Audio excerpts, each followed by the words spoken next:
सुमन गणतंत्र दिवस के शुभ अवसर पर डीएवी पब्लिक स्कूल रेल में आपका हार्दिक स्वागत है सुमन।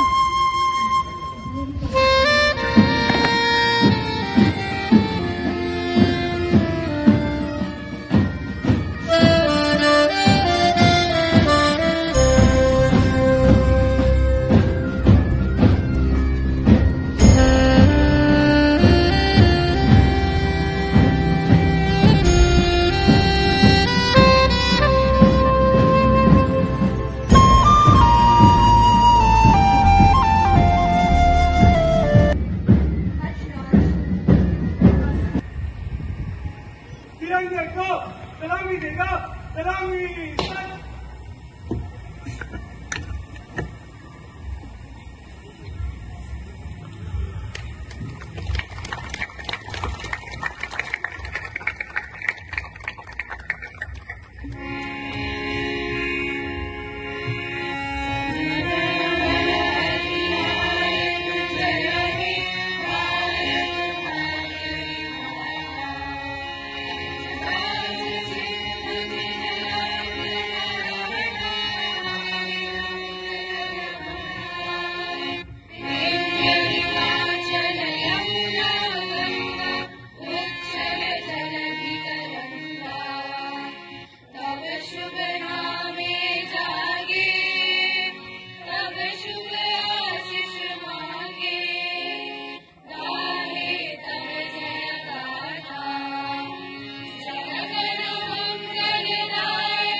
Marching past Commander Ved Shahdev, and the first unit is 3 Jharkhand girls headed by Cadet Rajshri Pandey. With sharp, synchronized drill movements and a commanding presence, these cadets set their pace for the entire group, inspiring every cadet to put their best foot forward. Following closely, we have 19 Jharkhand Battalion headed by Cadet Harsh Raj. Each cadet, dressed immaculately in their crisp uniforms, moves in perfect unison, their polished boots striking the ground in the rhythm with the resounding beats of the drum.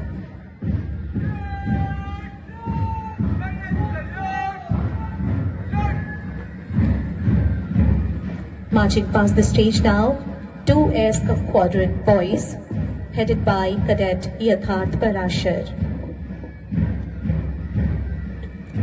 The cadence as they march forward with their head held high and chests out, they embody the spirit of National Cadet Corps, displaying not just the discipline but the unity, the strength and resolve of India's youth.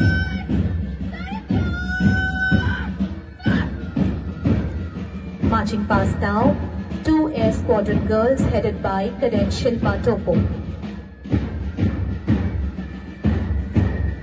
This march is not just a display of skill, it is a salute to the ideals of service, unity and pride that NCC holds dear.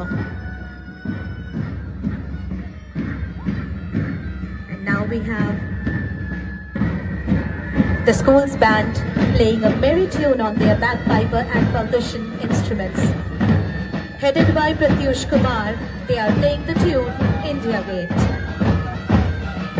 And now it's the house parade, celebration of teamwork, discipline and the unique spirit of each house. They proudly march in unison, showcasing their identity and values. Dayanand House, Hansraj House, Anand Swami House,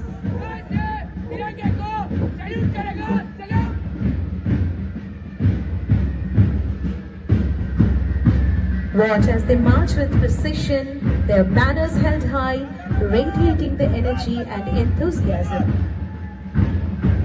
Marching past Shraddhanand House, Swami Shraddhanand House marching past by the stage.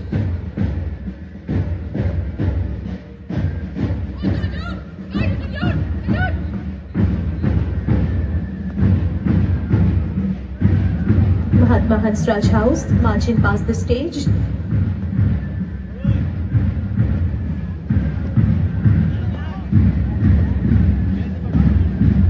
As the parade concludes, let us give a big round of applause to all the participants for their impeccable discipline, teamwork and sportsmanship.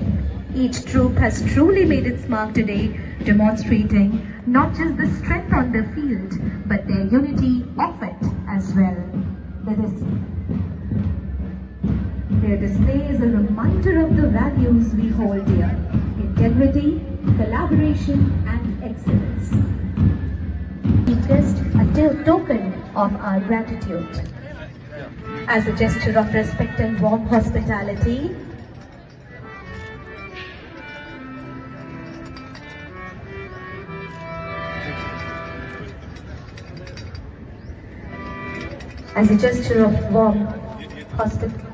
hospitality, there is a memento for our chief guest, being presented by Honorable Principal Sir.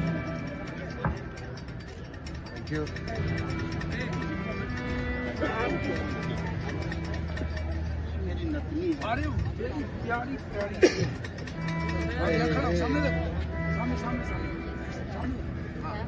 Ma'am.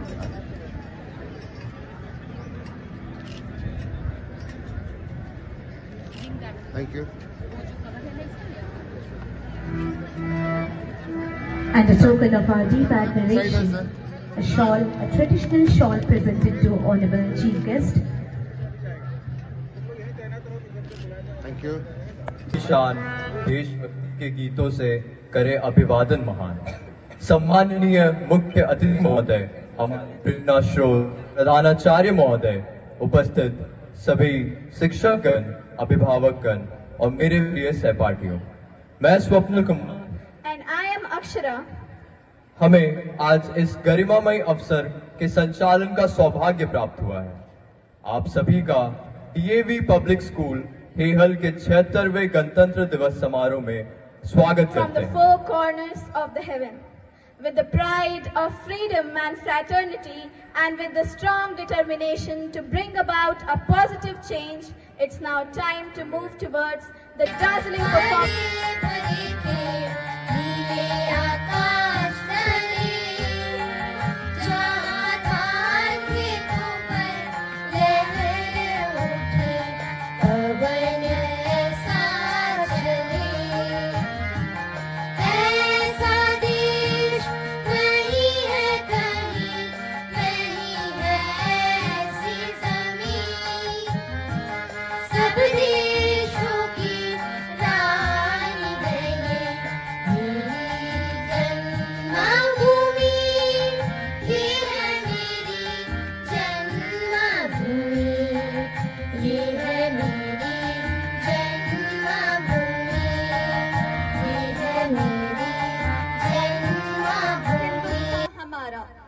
हम बुलबुलें हैं इसकी, ये गुलसिता हमारा.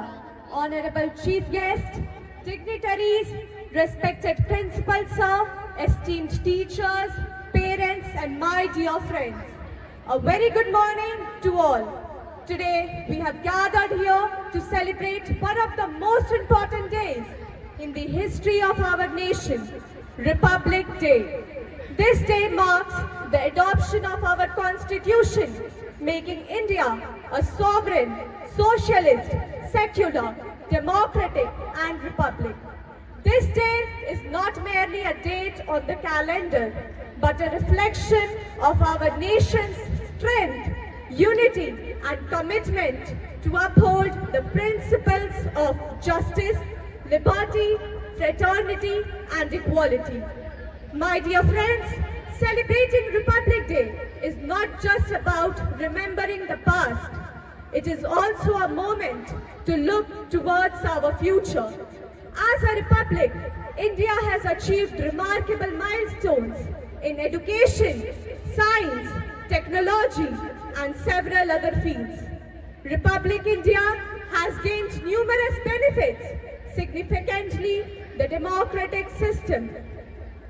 But, my dear friends, we face several challenges on critical issues, including poverty, unemployment, corruption, and several other factors like women and child safety. The root cause of these challenges are historical inequality, lack of quality education, and inability to address systematic issues.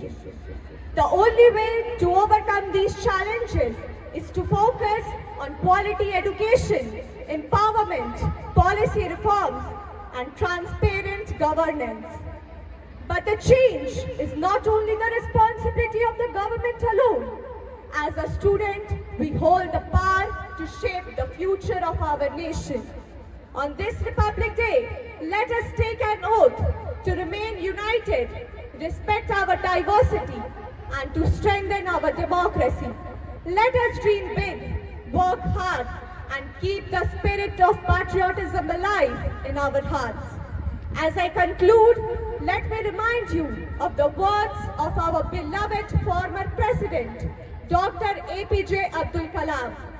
If a society has to be corruption-free, I strongly believe there are only 3 key societal members who can make a difference. They are the mother, the father, and the teacher. A very happy Republic Day to all. आज का यह दिन वास्तव में एक अविस्मरणीय दिन है, जहां हम लोग आज आजादी के परवाने, जिन्होंने अपने प्राणों का उत्सर्ग देश की बलिवेदी पर यह करते हुए कर दिया कि है कुछ नहीं आरजू, बस आरजू है इतनी, रख दे कोई जरासी खाके वतन कफन में। उनको आज याद करने का दिन आता है। आज हम याद करते हैं संविधान के निर्माताओं को, जिन्होंने अथक एवं अटूट परिश्रम के बदौलत आजादी के उपरांत स्वराज के सपनों को साकार करने में अदम्य साहस और उत्साह का परिचय दिया। चाहे बाबा साहेब अम्बेडकर हों, बाल गंगाधर तिलक हों, सच्चिदानंद सिन्हा जी हों, लाला लाजपत राय जी हों, महात्मा गांधी जी, सुभाष चंद्र बोस, जिन्होंने आजादी का और स्वराज का बिगुल फूंककर जनमानस को प्रेरित किया। आजादी के बाद, जैसा कि आपको विदित है, संवैधानिक चेतना की बुनियाद रखी गई, जिसका पटाक्षेप आज ही के दिन 26 जनवरी 1950 को हुआ था और तब से हम प्रत्येक वर्ष इस जश्न को मनाते चले आ रहे हैं। मेरे प्यारे सुधीगण, आज का दिन जश्न मनाने के साथ साथ आत्मचिंतन, आत्मविश्लेषण एवं आत्म मंथन का दिन भी है। हमें आज यह विचारना है कि हम क्या थे, क्या हो गए और क्या होंगे अभी। आओ मिलकर आज विचारें हम सभी। आज का दिन यह विचार करने का दिन है। हमारे देश के तिरंगे की आन बान और शान बनी रहे, यही आज प्रण लेने का दिन है, क्योंकि हमारे आजादी के परवानों ने निस्वार्थ भाव से इस महायज्ञ में अपने प्राणों की आहुति दी है। सलाम वीर सपूतों को, सलाम वीर सपूतों को जो खो गए, सलाम वीर सपूतों को जो खो गए, वतन को जगाकर खुद तिरंगे का कफन ओढ़ जय हिंद बोल भारत मां की गोद में सो गए। ऐसे परवानों को आज याद करने का दिन है। आज का यह लोकतंत्र का महापर्व न सिर्फ हमें झंडोत्तोलन करने की औपचारिकता निभाने का सार्थक संदेश देता है, बल्कि जिन वीर क्रांतिकारियों ने अपनी शहादत देकर तिरंगे की शान जिस प्रकार बरकरार रखा, उसको अक्षुण्ण बनाए रखने की भी प्रेरणा देता है। हमें W.C. बनर्जी की एक छोटी सी प्रेरक पंक्ति, eternal vigilance is the price of liberty, चिरंतन जागरूकता ही स्वतंत्रता का मूल्य है, क्योंकि आजादी त्याग तपस्या के ही संबल पर टिक पाती है, औरों की तुच्छ नकल निष्फल नीचे नीचे ले जाती है। मेरे प्यारे बच्चों, आज का यह महापर्व आपके लिए एक विशेष संदेश भी लेकर आता है। मैं चंद पंक्तियों के माध्यम से आपके हौसला की अफजाई इस महापर्व के अवसर पर करना चाहूंगा। आप कृपया हर पंक्ति को बहुत ही ध्यान से सुनने का प्रयास करें। हौसले बुलंद कर राहों पर चल दें, तेरा मुकाम तुझे मिल जाएगा। हौसले बुलंद कर राहों पर तू चल दे, तेरा मुकाम तुझे मिल जाएगा। अकेला तो तुम बस पहल कर, काफिला खुद बन जाएगा। मायूस होकर उम्मीदों का दामन, मायूस होकर उम्मीदों का दामन न छोड़, ठोकरे से तू न घबरा। हौसलों को तू इतना कर और बुलंद की हर पड़ाव पर खुद को मजबूत पाएगा। निश्चय ही कामयाबी का सूरज तेरी तकदीर को रोशन कर जाएगा। लेकिन अब सवाल उठता है कि ये पंक्तियां तभी चरितार्थ और सार्थक होंगी जब आप यह प्रण लें कि हम अपने कर्तव्यों का निर्वहन एक शिक्षार्थी के रूप में और देश के एक सफल नागरिक के रूप में हम अपने कर्तव्यों का निर्वहन सुचारू पूर्वक करेंगे। हम शिक्षकों के लिए भी आज यह प्रण लेने का दिन है। क्यों? शिक्षक का स्थान समाज में अद्वितीय एवं अनुपम है।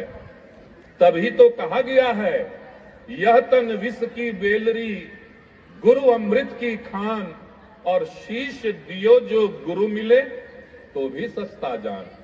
जब इतनी महत्ता हमें हमारे समाज में मिली है, तो लोकतंत्र के इस महापर्व पर हम शिक्षकों को भी आज यह प्रण लेना है कि हम जिस निमित्त बने हैं उसका अनुपालन एवं उसको चरितार्थ हम अंतिम सांस तक करते रहेंगे। मेरे प्यारे बच्चों, आज हम आप सभी को बहुत ही आशा भरी नजरों से देख रहे हैं। आप अपने कर्म क्षेत्र की ओर प्रयत्नशील रहें। अपने मुकाम को हासिल करने में कोई भी कसर न छोड़ें। समय की मर्यादा को ध्यान में रखते हुए मैं अपनी वाणी को विराम देना चाहूंगा। साथ ही साथ हमारे जितने गणमान्य अतिथिगण, जितने अभिभावक गण, इलेक्ट्रॉनिक एवं प्रिंट मीडिया के सम्मानित सदस्यगण, विद्यालय के शुभेच्छुगण, जितने हमारे शिक्षक एवं शिक्षणेतर कर्मचारीगण एवं प्यारे बच्चों, आप सभी जो इस कार्यक्रम के साक्षी बने हैं, आपके लिए मेरी दो पंक्तियां हैं। तेरा विराट यह रूप कल्पना पथ पर नहीं समाता है। तेरा विराट यह रूप कल्पना पथ पर नहीं समाता है। जितना कुछ कहूं मगर कहने को शेष बहुत रह जाता है। एक बार पुनः आप सबों का अभिनंदन। आप सबों के प्रति माननीय अतिथि महोदय, शिक्षक गण एवं मेरे मित्रों, मैं प्राची शिखा आज आप सभी के समक्ष गणतंत्र दिवस की स्वतंत्र छाया के नीचे एक छोटी सी कविता प्रस्तुत करने जा रही हूँ। इस कविता का शीर्षक है मैं भारत का संविधान हूँ, लाल किले से बोल रहा हूँ। इस कविता के रचयिता हैं डॉक्टर हरिओम पवार। डॉक्टर हरिओम पवार वीर रस के कवि हैं। ये कविता एक चेतावनी है, ये कविता एक चेतावनी है, ये कविता एक प्रेरणा है। ये कविता देश में न्याय और समानता की अपील करती है। ये बताती है कि संविधान केवल एक दस्तावेज नहीं बल्कि भारत की आत्मा है, ये भारत की धड़कन है, ये भारत की पहचान है। कविता कुछ इस प्रकार है। मैं भारत का संविधान हूँ, लाल किले से बोल रहा हूँ। मैं भारत का संविधान हूँ, लाल किले से बोल रहा हूँ। मेरा अंतर मन घायल है, दिल की गांठें खोल रहा हूँ। मैं शक्ति का अमर गर्व हूँ, मैं शक्ति का अमर गर्व हूँ, आजादी का विजय पर्व हूँ, पहले राष्ट्रपति का गुण हूँ, बाबा भीमराव का मन हूँ। मैं बलिदानों का चंदन हूँ, मैं बलिदानों का चंदन हूँ, कर्तव्यों का अभिनंदन हूँ, लोकतंत्र का उद्बोधन हूँ, अधिकारियों का संबोधन हूँ। कभी कभी मैं रामायण हूँ, कभी कभी मैं रामायण हूँ, कभी कभी गीता होता हूँ, रावण वध पर हंस लेता हूँ, दुर्योधन हट पर रोता हूँ।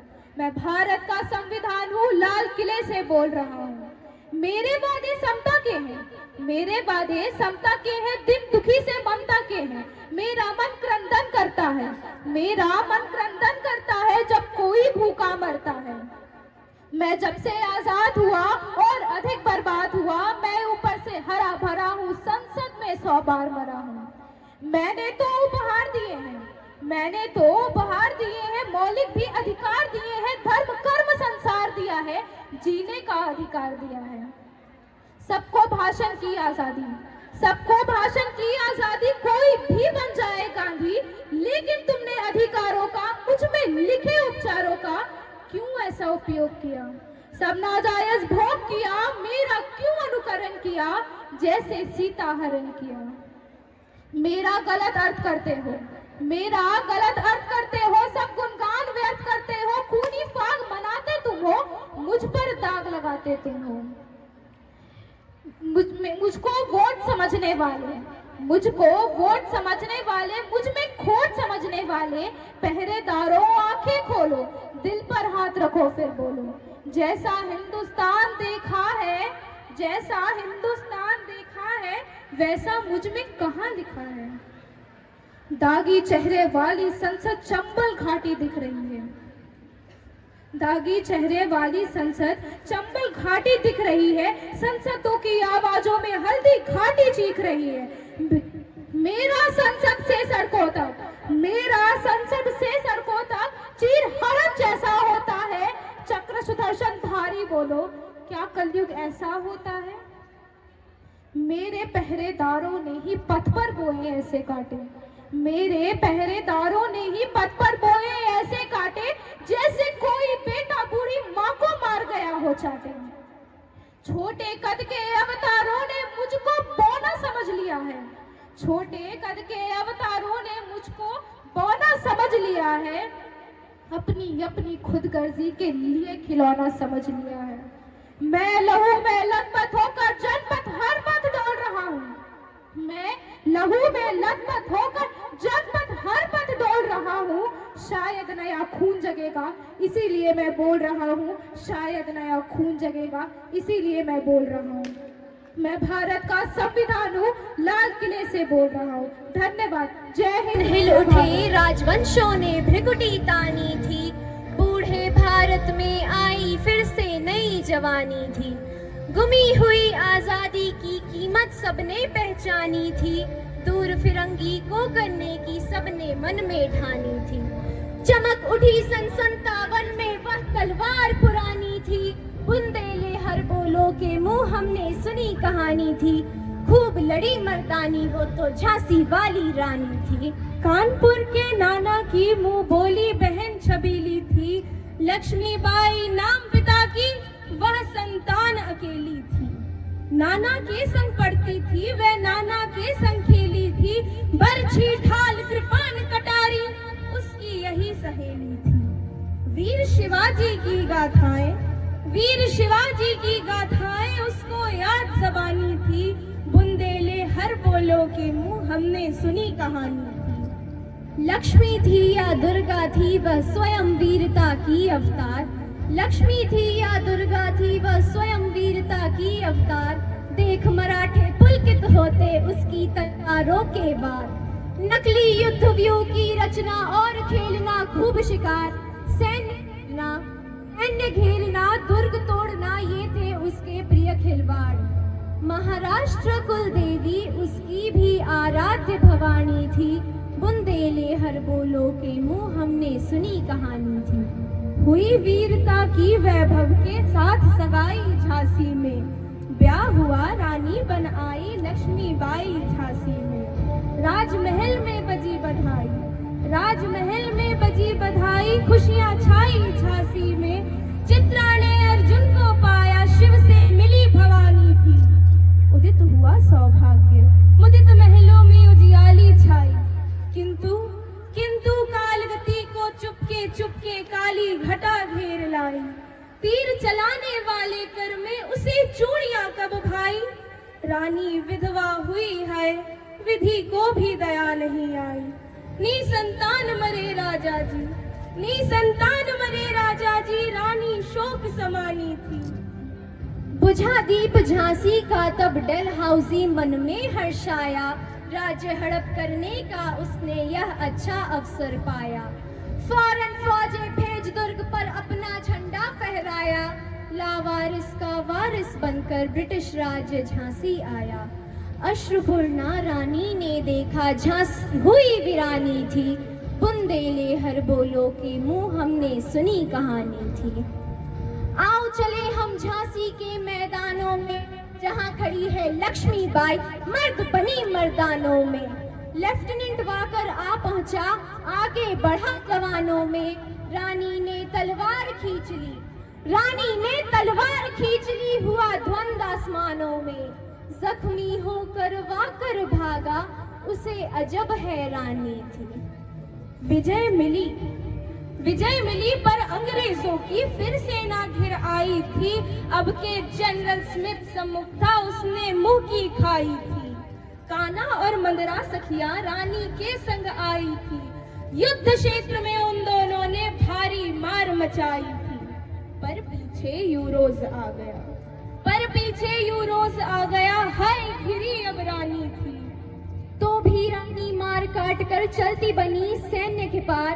रानी एक शत्रु बहुतेरे, होने लगे वार पर वार।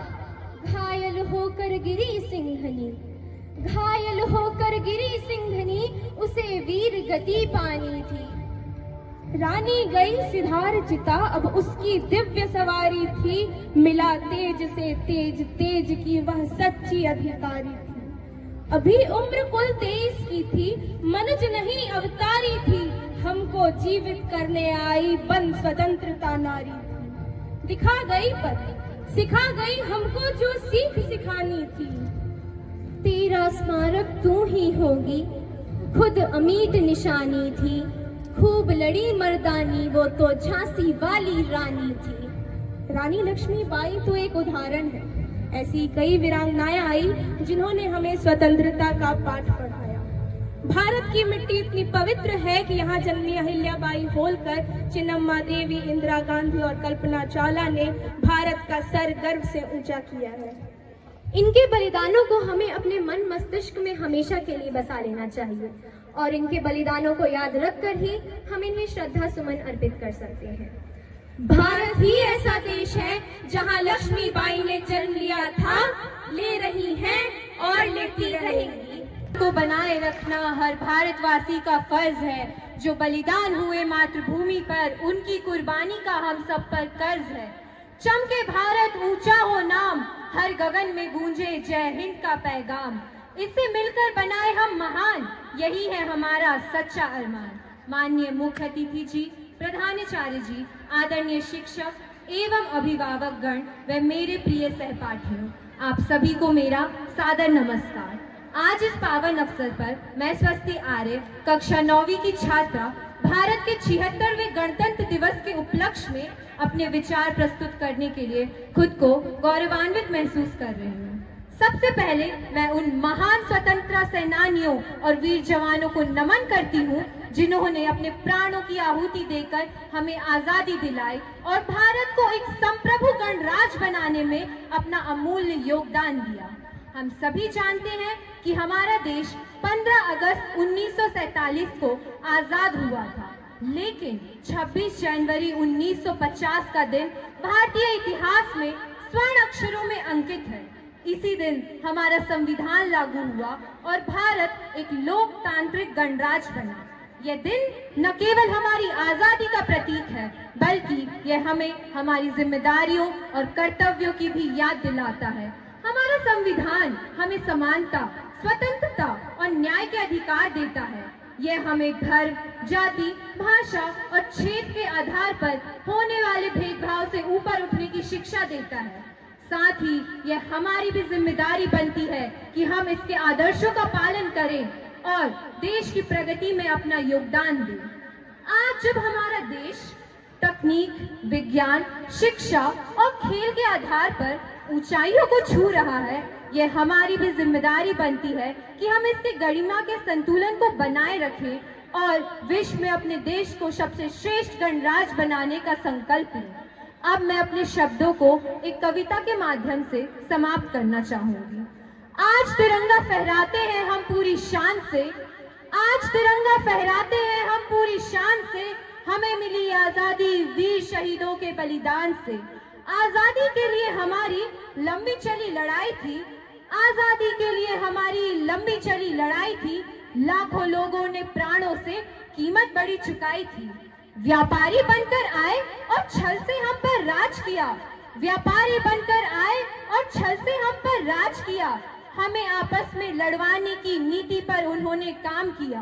हमने अपना गौरव पाया अपने स्वाभिमान से, हमने अपना गौरव पाया अपने स्वाभिमान से, हमें मिली आजादी वीर शहीदों के बलिदान से। गांधी, सुभाष, तिलक, जवाहर का प्यारा ये देश है, जियो और जीने दो का सबको देता संदेश है। गूंजने लगी दसों दिशाएं वीरों के यशगान से, गूंजने लगी दसों दिशाएं वीरों के यशगान से, हमें मिली आजादी वीर शहीदों के बलिदान से। प्रिय मित्रों, आइए इस गणतंत्र दिवस पर हम सभी प्रण लें कि हम अपने अधिकारों और कर्तव्यों का संतुलन बनाए रखेंगे और भारत को समृद्धि के पथ पर आगे बढ़ाएंगे। जय हिंद, जय भारत, धन्यवाद। माननीय अध्यक्ष महोदया, मैं प्रस्ताव करती हूं कि भारत के संविधान का संशोधन करने वाले 128th अमेंडमेंट बिल 2023 यानी नारी शक्ति वंदन अधिनियम 2023 को सदन में पूर्ण रूप से स्थापित करने की अनुमति दी जाए। बिल को अपलोड कर दिया गया है, कृपया सभी लोग इसका निरीक्षण करें। बिल के माध्यम से हम आर्टिकल 239A, 660A, 235A और 249A के तहत संविधान में संशोधन कर रहे हैं। इसके जरिए हम हाउस ऑफ पीपल में 33% महिलाओं के आरक्षण की बात कर रहे हैं। अध्यक्ष महोदया, आज के इस सत्र पर यह नारी शक्ति वंदन अधिनियम प्रस्तुत करते हुए मुझे अपार हर्ष और गर्व की अनुभूति हो रही है।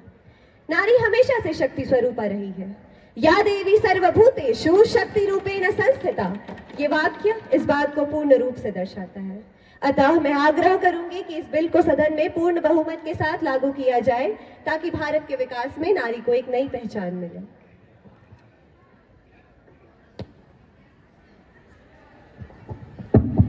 माननीय अध्यक्ष महोदया, पहली बात तो हमें सत्ता पक्ष वालों ने इस बात की जानकारी पहले से दी ही नहीं थी। फिर भी मैं नारी शक्ति वंदन अधिनियम का समर्थन करती हूँ।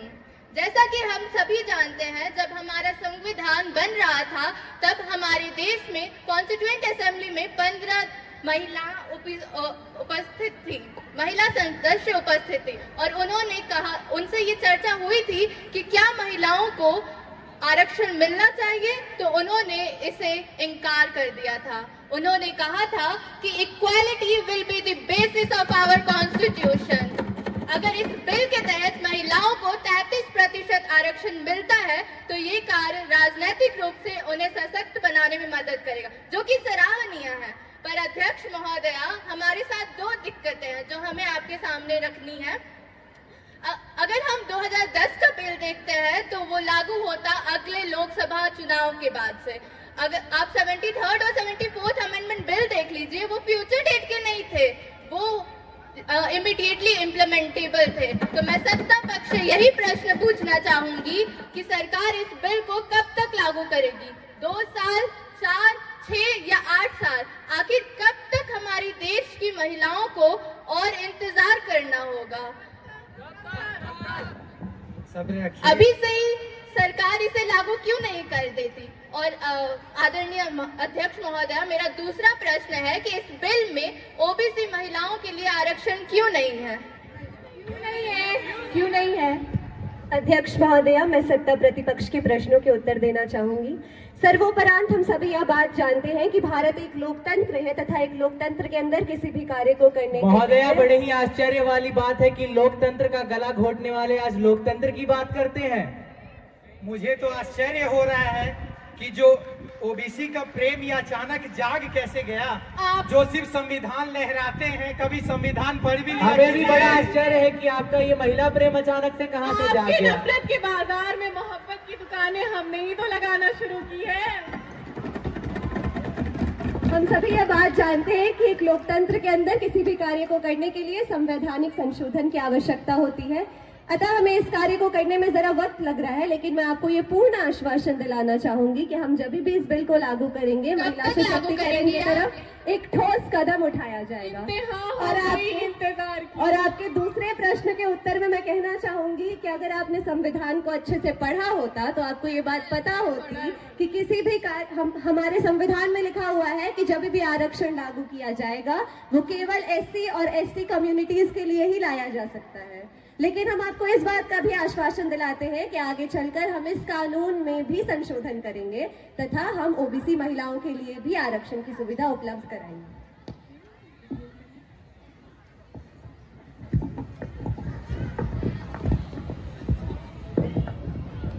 धन्यवाद आदरणीय अध्यक्ष महोदया, आपने मुझे बोलने का अवसर दिया। इस नए संसद के इस विशेष सत्र में मैं यहाँ उपस्थित सभी माननीय सांसदों का स्वागत करता हूँ। मैं नारी शक्ति वंदन अधिनियम के समर्थन में यहाँ उपस्थित हूँ। केंद्र सरकार ने वर्ष 2023 में भारत के संसद के निम्न सदन अर्थात लोकसभा में एक विधेयक पेश किया जो महिलाओं को लोकसभा और राज्य विधानसभाओं में महिलाओं के लिए 33% यानी 1/3 आरक्षण प्रदान करती है। यहाँ उपस्थित सभी शिक्षित श्रोताओं को महिला आरक्षण का इतिहास क्या रहा है, मैं आप सभी को उसके विषय में कुछ अवगत कराना चाहता हूँ। इस संबंध में सबसे पहला कदम 1992 में संविधान के 73वां और 74वां संविधान संशोधन में हुआ, जहां महिलाओं को 33% आरक्षित कर दी गई। महिला आरक्षण के बारे में मैं आपको कुछ तर्क देकर समझाना चाहता हूं। महिला आरक्षण से एक मजबूत लॉबी का निर्माण होगा जिससे जरूरी मुद्दों पर ज्यादा बातचीत हो सकेगी। जब इस लोकतंत्र की मंदिर में महिलाओं की संख्या अधिक होगी तो संवेदनशीलता के साथ उनकी विषयों पर चर्चा हो पाएगी। सकारात्मक कार्यवाही आवश्यक है। पितृसत्तात्मक राजनीतिक दल से आगे बढ़कर हमें महिला प्रतिनिधित्व पर ध्यान देना आवश्यक है। इसलिए नीति निर्माण के लिए महिलाओं को समान अवसर जरूर मिलना चाहिए। धन्यवाद। माननीय अध्यक्ष महोदया, मैं इस बिल का समर्थन करती हूँ और करूँ भी क्यों ना, आखिर ये बिल हमारा ही तो सपना था जिसके लिए जैसा कि सत्ता पक्ष साकार करने का काम तो हम ही कर रहे हैं ना। हमारे समर्थन की बिना करके दिखाइए। जैसा कि महिलाओं के समर्थन में अगर आप नहीं सपोर्ट करिएगा तो फिर क्या ही कहना आपके सरकार के बारे में, जैसे आपने नहीं किया था ना। जैसा कि सत्ता पक्ष को ना चाहते हुए भी उल्लेख करना पड़ा है कि 73वां और 74वां संशोधन हमारी सरकार ने किया था, जिसके तहत 1/3 सीट नारी शक्ति के लिए पंचायती राज और म्युनिसिपल बॉडीज में आरक्षित किए गए थे। इसमें कोई दो राय नहीं है कि इस सदन में महिलाओं की भागीदारी अत्यंत महत्वपूर्ण है। हम विश्व के सबसे बड़े लोकतंत्र होने पर गर्व करते हैं, मगर बड़े दुर्भाग्य की बात है कि महिला प्रतिनिधित्व के मामले में भारत दुनिया की 150 देशों से पीछे है। अरे बाकी देशों की बात छोड़िए, नेपाल, बांग्लादेश और आपका प्यारा पाकिस्तान भी हमसे प्यारा पाकिस्तान, आपका प्यारा पाकिस्तान आपका प्यारा पाकिस्तान भी इस मामले में हमसे कई बेहतर है। महोदया, हमारे राज्यसभा में 224 सांसदों में केवल 24 महिलाएं हैं। मेरा सत्ता पक्ष से ये प्रश्न है कि यह आरक्षण राज्यसभा और विधान परिषद पर लागू क्यों नहीं होता? माननीय चाहत जी, मुझे तो लगता है आपकी चाहत ही नहीं है कि महिलाओं को इनका अधिकार मिले।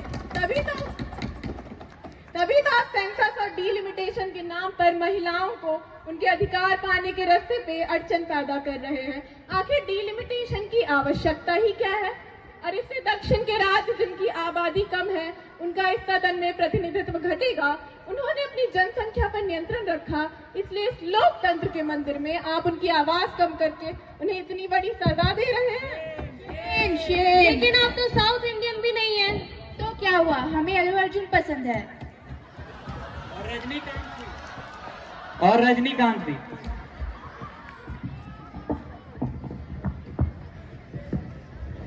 जैसा कि आपने उल्लेख किया कि हमारी चाहत ही नहीं, हमारी चाहत है, तभी तो हम इस बिल के माध्यम से महिलाओं को समान अवसर देना चाहते हैं। चाहत है वोट पाने की। और आपने कहा कि आपकी सहमति के बिना यह बिल पास नहीं हो सकता, तो मैं आपका ज्ञानवर्धन कर देता हूं। जितने हमारे ओबीसी एमपी है उतने तो आपकी टोटल स्ट्रेंथ भी नहीं है। और देखा जाए तो इस बिल के माध्यम से हम महिलाओं को समान अवसर देंगे और एक तरह से हम आपके दूरदृष्टि से देखा हुए सपने को हम साकार कर रहे हैं। और आप हमें इसे श्रेय देने के लिए मैं आप सभी का धन्यवाद प्रकट करता हूं। और साथियों, देश को ऐसा नेता प्रतिपक्ष मिले तो देश का भविष्य ही उज्जवल है। Thank you. सत्ता पक्ष की तारीफ कर रहे हैं, ऐसा होना चाहिए। यही हमारी राजनीति है। हम पितृसत्तात्मक राजनीतिक दल से आगे बढ़ चुके हैं। और जहां तक आपके दूसरे प्रश्न का सवाल है, तो अध्यक्ष महोदया की अनुमति से मैं उसका भी उत्तर दे दूं। आप तो ऐसे भी विद्वान वाले वातावरण में रहते हैं, क्योंकि आपके पास हार्वर्ड से पढ़े साथी जो बैठे हैं, इतने बड़े संस्था से पढ़े, परंतु कोई नहीं, मैं आपका ज्ञानवर्धन कर देता हूं। महिलाओं के लिए राज्यसभा और विधान परिषदों में महिलाओं के लिए कोई आरक्षण पहले से ही नहीं था। और राज्यसभा के सांसद तो आम जनता द्वारा नहीं चुनी जाती, इतना तो आप जानते ही होंगे। जैसा कि नेता प्रतिपक्ष ने यह भी कहा कि भारत अपने पड़ोसी देशों से भी पीछे है। इन्होंने प्यारा पाकिस्तान तक का जिक्र किया। आप क्या प्यारा पाकिस्तान?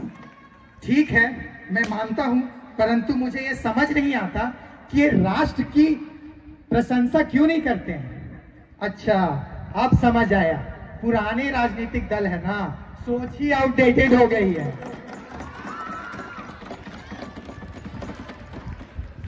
यहाँ भारत मिशन चंद्रयान, मिशन मंगलयान की सफलता प्राप्त कर चुका है। इनके पास भी एक यान है, उलचुल यान, जो कि manufactured in Europe, relaunch in India, क्या बोल रहे हैं इन इंडिया? ये बिल्कुल अनपार्लियामेंट्री वर्ड यूज कर रहे हैं महोदया।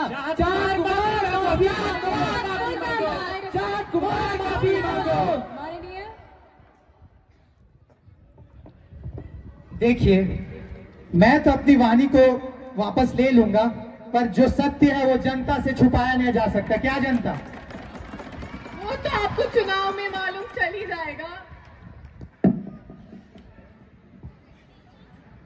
माननीय अध्यक्ष महोदया, मैं सर्वप्रथम इस बिल के प्रति अपना समर्थन प्रदान करता हूं। पर महोदया, मैं सत्ता पक्ष के नेता से बिल्कुल सहमत हूं। इन्होंने बिल्कुल सही कहा कि विपक्ष में बहुत ही विद्वान और पढ़े लिखे नेता हैं, और मुझे तो लगता है कि देश को भी ऐसे ही विद्वान नेताओं की जरूरत है, ना कि इन जैसे अनपढ़ नेताओं की। आपने खुद विद्वानों को पीछे रखा है। दोनों अंग्रेजी बढ़िया बोलते हैं, परंतु उनके पास टाइटल का टैग नहीं लगा हुआ है, इसलिए वो पीछे बैठते हैं। एक काम कीजिए, आप भी पीछे चले जाइए और अपनी पार्टी के पढ़े लिखे नेताओं को आगे कर दीजिए।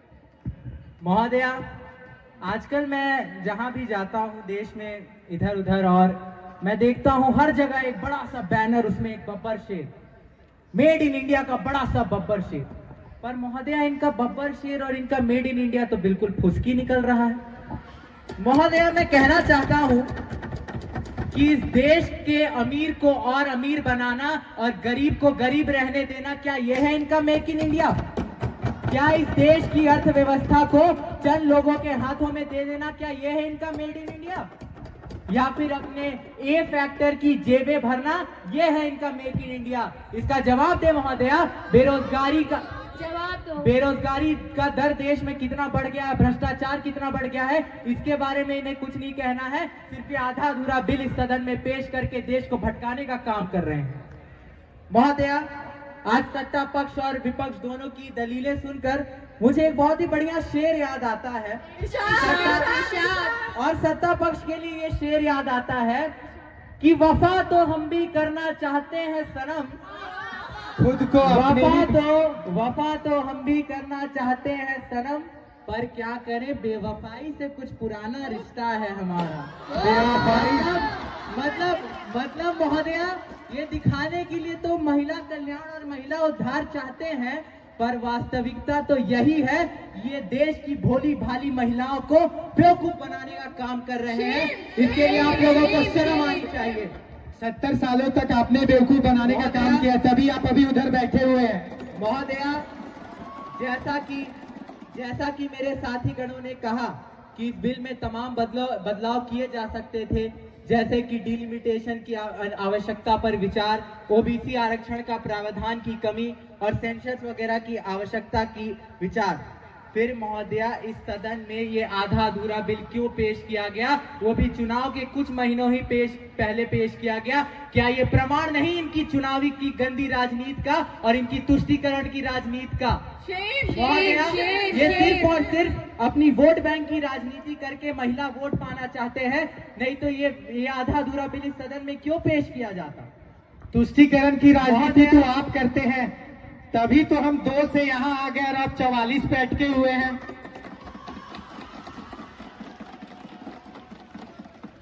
महोदया, मैं इस सदन का ध्यान एक और गंभीर विषय पर ले जाना चाहूंगा कि चलिए मान लीजिए ये बिल आज पारित हो जाता है और इसमें हम सभी का पूर्ण समर्थन है और आप जल्द से जल्द इस बिल को लागू भी कर देते हैं, पर महोदया, उन महिला सांसदों का क्या अर्थ होगा जब आज हमारे देश में शाम 5 बजे के बाद महिलाओं को निकलने में झिझक महसूस होती हो? क्या अर्थ होगा उस बिल का महोदया? लेकिन मैं तो 7 बजे सब्जी लेने जाती हूँ। हाँ तो महोदया, देश की आम महिलाओं को इनके जैसे Z+ सिक्योरिटी थोड़ी ना मिलती है। महोदया, ये डाटा आप सभी देख सकते हैं, इसकी कॉपी मैंने महोदया आपके पास रखवाई भी है। ये डाटा इस बात का प्रमाण है महोदया कि इस सरकार के राज में महिलाओं पर कितना ज्यादा अत्याचार बढ़ गया है। इसके बारे में आप क्या कहना चाहेंगे महोदया? अंत में मैं सिर्फ 2 सुझाव के साथ अपना यह भाषण समाप्त करना चाहूंगा कि महोदया जल्द से जल्द मैं सत्ता पक्ष को कहना चाहूंगा कि इस बिल को आप आज ही पारित करवाएं, जल्द से जल्द इसे लागू करवाएं। डिलिमिटेशन, सेंसस, फलाना ढिमकाना की कोई आवश्यकता नहीं है। और महोदया सत्ता पक्ष को इस बिल के बारे में विचार करना होगा, नहीं तो इसी सदन में ललकार कर कहता हूं कि देश की महिलाएं आपको ऐसा जवाब देंगी कि दशकों तक आप सत्ता में वापस नहीं लौट पाएंगे। आप सभी का बहुत बहुत मैं आपको बतला दूं कि आपने कहा कि हमारे पास ओबीसी सांसद नहीं। मैं आपको कुछ आप ही के प्रकार से डेटा दिखाना चाहता हूं महोदया। मैंने सदन के पटल पर मैंने तो ओबीसी सांसदों का जिक्र ही नहीं किया। ये कौन सी दुनिया में खोए रहते हैं? आपके ही नेता ने कहा है, जरा ध्यान से सुन लिया करते हैं। 303 एमपी में 85 एमपी हमारे ओबीसी है। 1358 एमएलए में 27% ओबीसी है। 163 एमएलसी में 40% ओबीसी है। जितने एमपी हमारे ओबीसी है उतने तो विपक्ष के नंबर नहीं है। और ये बिल कोई नया बिल नहीं है, इसे 27 साल से पास करने की कोशिश की जा रही है, परंतु आप जब सत्ता में थे तो ये बस लोकसभा ही तक रह जाती थी। उसका एक कारण है कि क्योंकि विपक्ष जो नहीं था, क्योंकि ना तो इनके पास नीति थी, ना तो नीयत थी, और ना ही नेतृत्व था, और ना ही अच्छा विपक्ष था। महोदया इनकी नीयत का पता तो इसी बात से लग जाता है कि हमारे कैबिनेट में मात्र 2 से 3 महिलाएं हैं। मैं कैबिनेट से भी रिलेटेड आंसर दे दूं। हमारे कार्यकाल में first foreign minister madam Sushma Swaraj हमारी राजनीति में दिया। First finance minister Shrimati Nirmala Sitharaman ने देश को हमने दिया। First defence minister Nirmala Sitharaman ने हमने दिया। और आप बात करते कि हमारे कैबिनेट में महिलाएं सदस्यों की कमी है। देश को पहली महिला सूचना मंत्री किसने दी? हमने दी। देश को पहली और इकलौती महिला प्रधानमंत्री किसने दी? हमने दी। क्या नाम था? गांधी, इंदिरा गांधी जी। बड़े गर्व से कहते हैं। इसलिए अब मैं बोलता हूं, पितृसत्तात्मक राजनीतिक दल से आगे बढ़िए। आपके पीछे अंग्रेजी बैठने वाले बहुत हैं, उन्हें आगे आने दीजिए। और इस बिल को हम कोई भी हाल में पास करके रहेंगे, क्योंकि हमारे पास नीति भी है, नीयत भी है, और प्रधानमंत्री जैसा नेतृत्व भी है। ये अटकाने और लटकाने वाला समय बीत गया। ये अब हम अमृत काल के उत्सव में हैं। 2016 में नोटबंदी हुई थी तब आपके सरकार ने कहा था 22,000 करोड़ काला धन देश में वापस आया है, और वो 22,000 करोड़ का देश में काला धन कहीं उपयोग नहीं। लगता है आपके स्विस बैंकों में ज्यादा ही खाते और बैलेंस थे।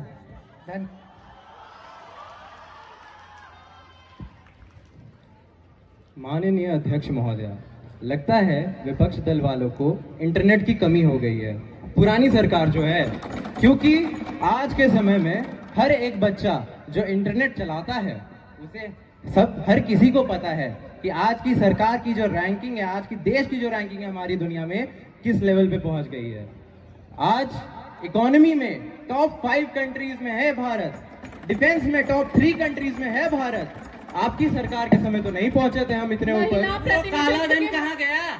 जब आप हमारी सरकार के समय नहीं पहुंचे थे तब वो काला धन कहाँ गया? स्विस बैंक का अकाउंट दिखाइए ना, हमने तो कह दिया सरकार ने कहा था कि वो पैसे वापस रिजॉर्ट में जाके हम तो नहीं बैठते ना, जब नोटबंदी हो जाती है तो आपकी सरकार जाके बैठती थी ना शायद तो आपकी सरकार है ना जब महिला प्रतिनिधित्व के मामले में भारत दुनिया के 150 देशों से पीछे। सरकार तो 70 सालों से आपकी भी चल रही थी, तो उस समय क्यों नहीं आगे बढ़ पाई ये चीज?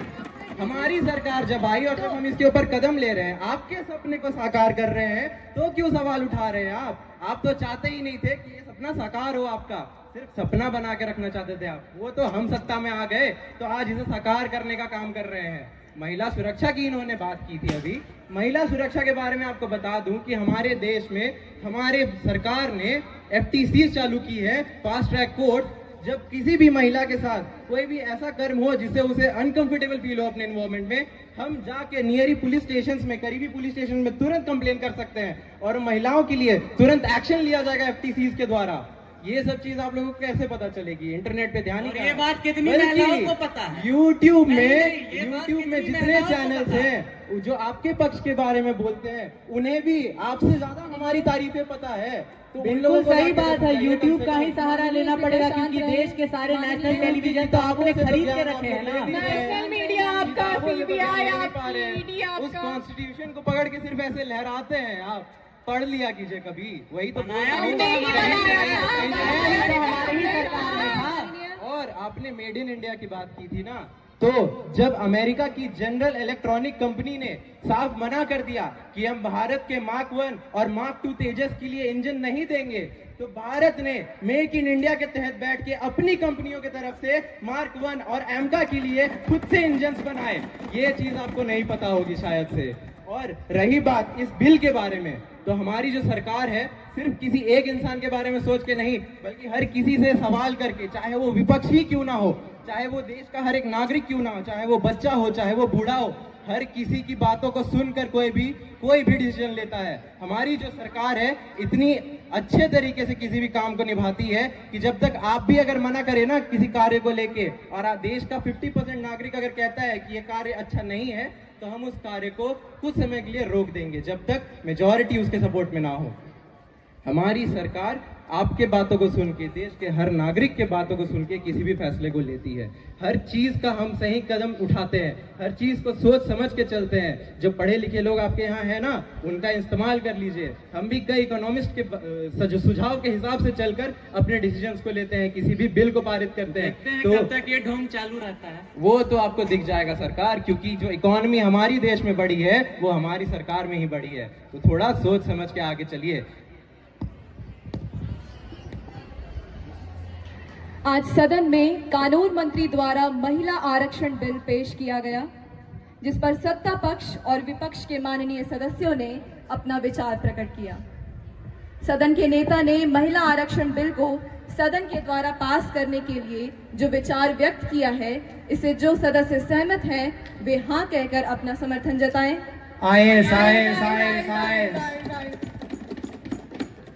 जो सदस्य सहमत नहीं है वे नो के रूप में अपना विरोध प्रकट करें। नो।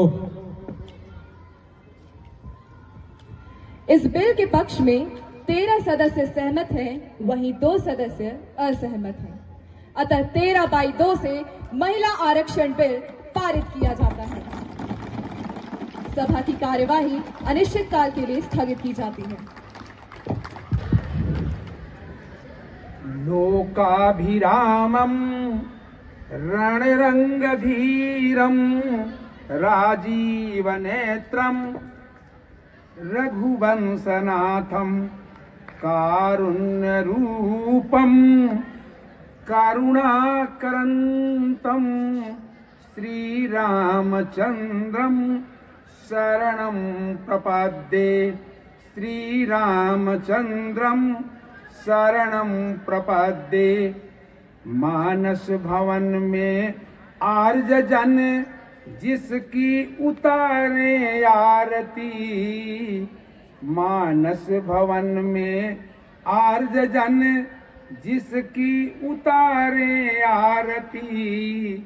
भगवान भारत वर्ष में गूंजे हमारी भारती। हो भद्र भावोद भावनी हे भगवती हे भगवते।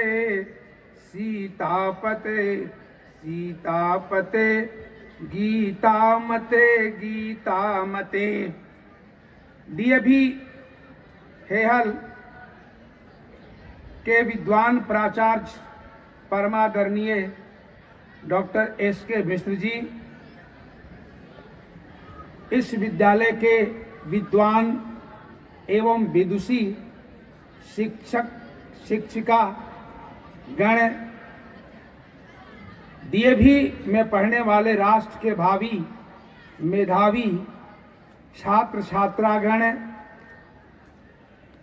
डीएवी कपिल देव की सेवानिवृत्त हिंदी शिक्षिका डॉक्टर साधना शर्मा जी, आज 76वें गणतंत्र दिवस के पावन पुनीत अवसर पर मैं आप सबको अनंत शुभकामनाएं और बधाइयां देना चाहता हूं। डीएवी के छात्र ने आचार्य से पूछा कि आचार्य, वाणी की पवित्रता कैसे होगी, हृदय कैसे पवित्र होगा, हाथ की पवित्रता कैसे संभव है और चरण कैसे पवित्र होंगे। डीएवी के आचार्य ने कहा कि मुखो पवित्रम यदि राम नामम, हृदय पवित्रम यदि ब्रह्म ज्ञानम, हस्तौ पवित्रम यदि दान पुण्यम, चरणौ पवित्रम यदि तीर्थ धामम। अर्थात वाणी की पवित्रता राम नाम से, हृदय की पवित्रता ब्रह्म ज्ञान से, हाथ की पवित्रता दान से और चरण की पवित्रता तीर्थ धाम में गमनागमन से होती है। मुझे कहने की इजाजत दीजिए कि डीएवी विद्यालय में आकर के हमारे चरण पवित्र हो गए हैं और मैं ऐसे डीएवी परिवार का नमन, वंदन, अभिनंदन करता हूं। ताली बजा लीजिए।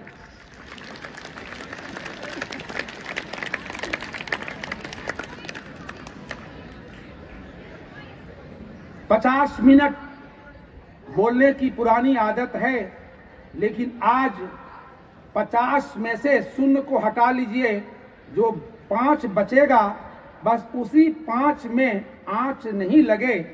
मैं कुछ निवेदन करना चाहता हूं।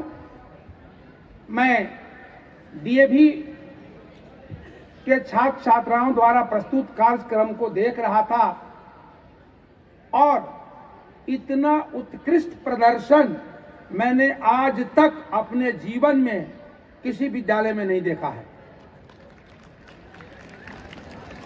जी, तालियां कम बज रही हैं।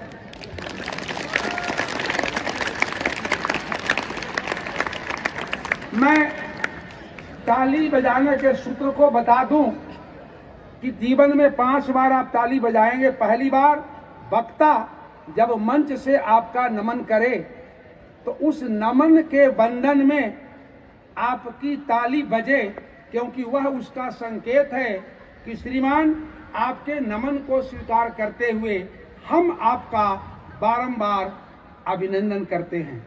दूसरी बार तब जब वक्ता मंच से आपकी प्रशंसा करने लगे।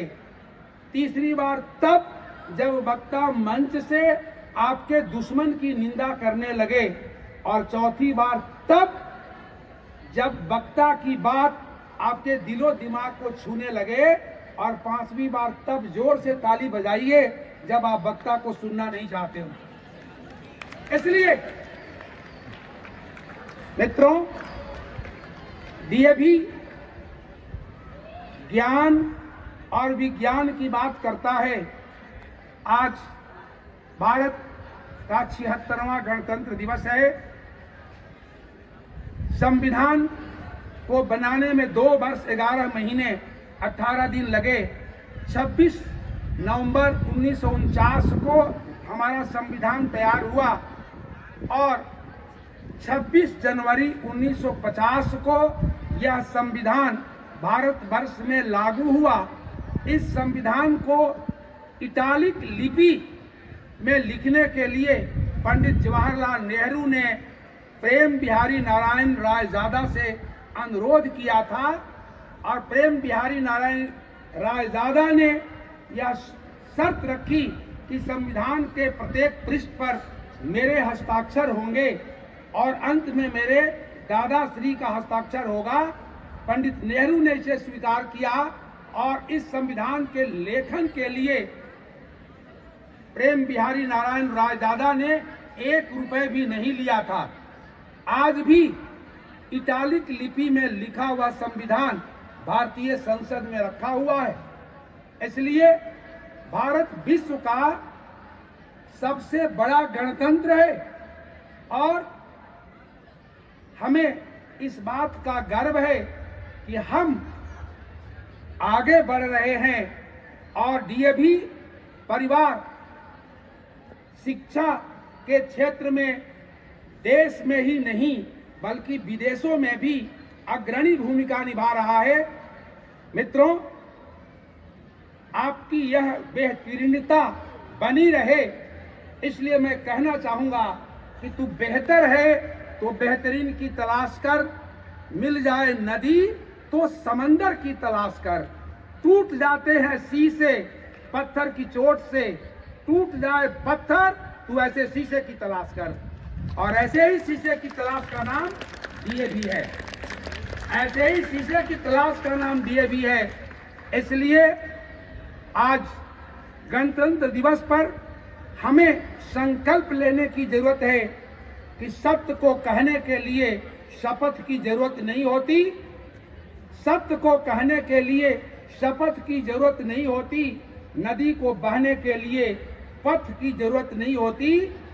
जो लोग बढ़ते हैं डीएवी की तरह, जो लोग बढ़ते हैं डीएवी की तरह मजबूत इरादों के साथ, उन्हें मंजिल पाने के लिए किसी रथ की जरूरत नहीं होती।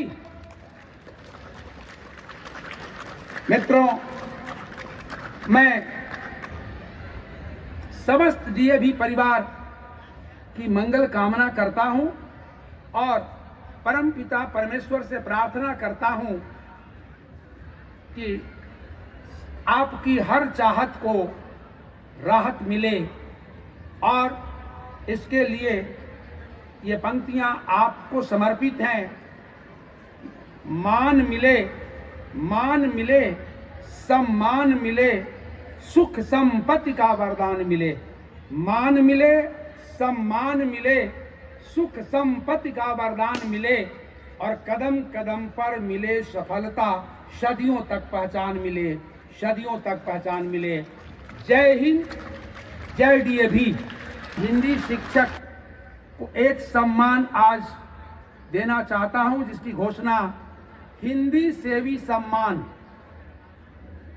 प्राचार्य महोदय विज्ञान के विद्यार्थी रहे हैं, लेकिन जब बोलते हैं तो नहीं लगता कि वे विज्ञान के छात्र हैं। डॉक्टर प्रकाश उरांव मुझसे पूछ रहे थे कि मिश्रा जी हिंदी में हैं। मैंने कहा वो जीव विज्ञान के प्राणी हैं मगर उनकी आत्मा हिंदी में बसती है। इसलिए हिंदी से भी सम्मान डॉक्टर एसके मिश्र, डॉक्टर एके मिश्रा, एसके आर्जा, आनंद सिंह और साधना शर्मा को मैं दूंगा। इस सुंदर कार्यक्रम के लिए एक सुंदर कांड की प्रति भी मैं प्राचार्य को देना चाहता हूं। अनुरोध है कि वो आए और मिश्रा जी आप आए, सुशील शर्मा जी, सुशील आर्या जी आए और ये सुंदर कांड की प्रति प्राप्त करें। प्रमाण पत्र कार्यक्रम में हम उनको देंगे।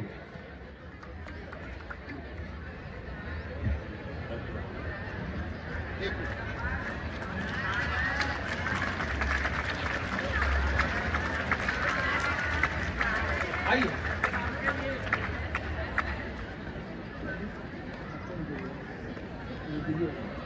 आप आइए।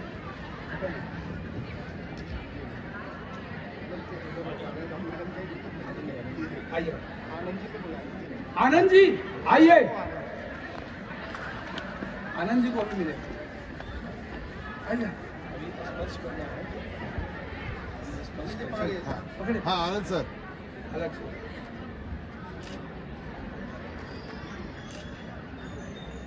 Thank you.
Duke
भूतपूर्व विभागाध्यक्ष रांची यूनिवर्सिटी,